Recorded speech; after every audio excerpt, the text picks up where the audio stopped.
म्हणलं वर काय नाही. नारायणगाव नगरीतील जमलेल्या माझ्या तमाम मराठा बांधवांना दबाणाचा देश आईला तुम्ही एकले भारी काम केलं.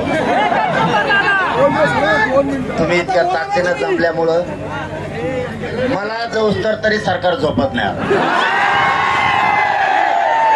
तुमच्यामुळं आणखीन एक काम झालं.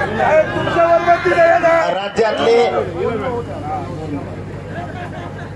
मराठवाडा, विदर्भ, पश्चिम महाराष्ट्र, कोकणातले मराठी तुम्ही जे हे नारायणगावच्या ठिकाणी या संख्येत जमलात ना, ही संख्या महाराष्ट्रातली सुरू झाल्यापासूनची सगळ्यात मोठी. ही चीड काय माहिती आहे का? ही चीड या गोष्टीची आहे की सरकार मराठा समाज ओबीसीत असताना देत नाही, खोटे नाटे आरोप करतो, माननीय न्यायदेवतेला पुढं घालतो. कारण हे कालपासून जास्त वातावरण खवळलंय हे देवेंद्र फडणवीस साहेबांच्या लक्षात येत नाही. काय खवळलंय नेमकं तर त्यांनी परवानगी द्यायला पाहिजे होती तर मान्य न्यायालयावर ढकललं. न्यायालयाने सांगितलं कायदा तुम्ही पारित केला. आता नवीन काढलेला कायदा तुम्ही आता आमचं आंदोलन निघाल्यावर आता 2-3 दिवस झाले काढला आहे. त्याची परवानगी तुमच्याकडेच आहे म्हणे. आणि त्यांना परवानगी त्यांच्यावर अशी नमूद केली की त्यांना मराठ्यांना परवानगी द्यावाच लागेल. परवानगी दिली अशी दिली 1 दिवसाची. 1 दिवसाची परवानगी असते का राव कुठं? म्हणून मराठ्यात कालपासून अशी चीड गेली आणि नाराजीची अशी लाट उसळली की देवेंद्र फडणवीस जाणून बुजून मराठ्यांचा अपमान करतोय, मराठा संपवायचा बघतोय. मराठ्यांच्या लक्षात आलं, परवानगी देणं सरकारच्या हातात हे कालपासून लक्षात आलं आणि 1 दिवसाचे देतो याचा अर्थ मराठ्यांचा ह्यो अपमान आहे. आता आम्ही बसणार म्हणजे बसणार हे राज्यातल्या आणखीन पण या नारायणगावातून मुख्यमंत्र्यांना जाहीरपणाने सांगतो, तुमच्या हातातली वेळ गेली नाही. मागण्याची अंमलबजावणी करा आणि मराठ्यांचे पोरं जे मुंबईत येणार आहेत हे उगाच जमलेत 5,000पेक्षा जास्त म्हणून काठी हाणायची नाही.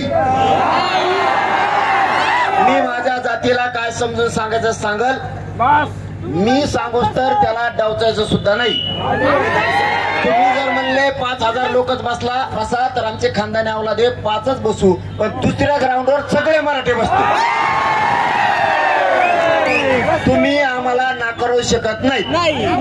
म्हणून तुमच्या जीवावरती नाशिक आणि पुणे जिल्हा यांनी गेल्या वेळेस आमच्यावर लय उपकार केलेत गरीब मराठ्यावर.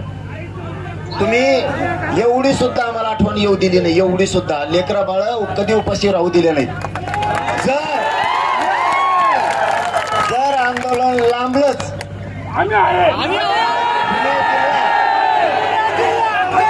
आणि नाशिक जिल्हा तुमच्या दोघाकडे बी रेल्वे आहेत, रोज जिल्ह्यातून भाकरी गोळा करा ना मला टाका.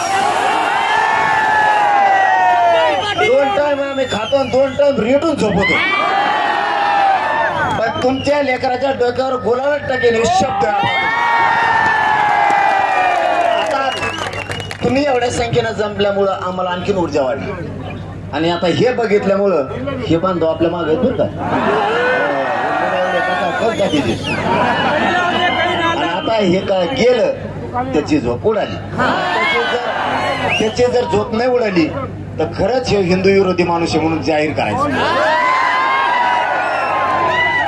आता त्यांनी जागा होणं गरजेचं आहे. नारायणगावतून शेवटचा शब्द वापरतो आणि विनंती करतो, फडणवीस साहेब, मुख्यमंत्री साहेब, तुमच्या हातातून आणखी वेळ गेली नाही. मराठ्यांचा सन्मान करा, मराठ्यांच्या सगळ्या मागण्याची अंमलबजावणी करा, मराठ्यांचा अपमान करू नका. नाही तर हे आग्या मोवळ असं खवळलंय, तुम्हाला वाटतंय महिला चलतीये, हे फक्त मी गप्पस म्हणून गप्प बसते. नाही तर हे जर करायला लागले तर राज्यात चाक सुद्धा फिरून देणार नाही. तर याला मराठी आवडत नाही. तुमच्या हातातून वेळ गेली नाही, मागण्याची अंमलबजावणी करा. हे मराठी आयुष्यभर तुम्हाला जीव लावतील. पण जर आपण आता केला आणि पोराला मुंबईत त्रास दिला तर पुणे जिल्हा नारायण गावावरून या नगरीवरूनच तुम्ही ओळखून घ्या पुणे जिल्ह्यात आणि महाराष्ट्रात काय होऊ शकतं. धन्यवाद. जय शिवराय.